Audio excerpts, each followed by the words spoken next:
Coming up soon to the 27th of October, the birthday of Wales' most celebrated poet, Dylan Thomas, who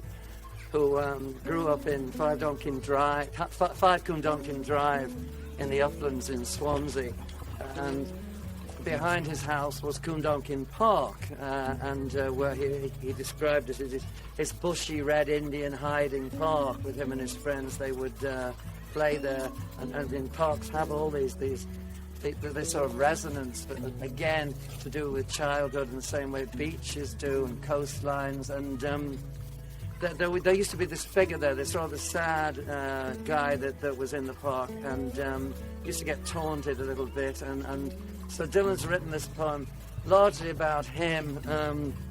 with sitting to some extent with this sort of image of perfection maybe in his mind. It was a poem that he started when he was still living in Cwmdonkin Drive in the early 30s, but didn't in fact publish it until about 1941, so he changed it around a bit. Hunchback in the Park. The hunchback in the park, a solitary mister, propped between trees and water, from the opening of the garden lock that let the trees and water enter, until the Sunday sombre bell at dark, eating bread from a newspaper, drinking water from the chained cup that the children filled with gravel in the fountain basin where I sailed my ship,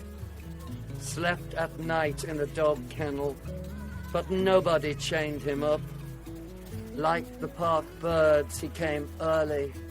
Like the water, he sat down, and Mister they called. Hey, Mister, the truant boys from the town,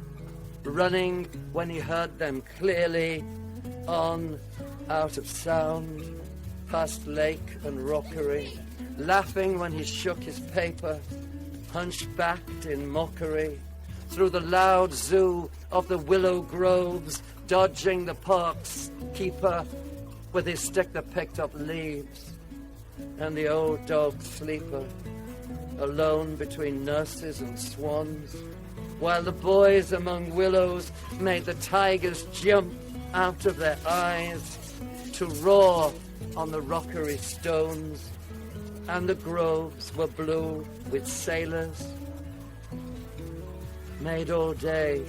until bell time. A woman figure without fault, straight as a young elm, straight and tall from his crooked bones, that she might stand in the night after the locks and chains, all night in the unmade park, after the railings and shrubberies, the birds, the grass, the trees, the lake, and the wild boys, innocent as strawberries, had followed the hunchback to his kennel in the dark.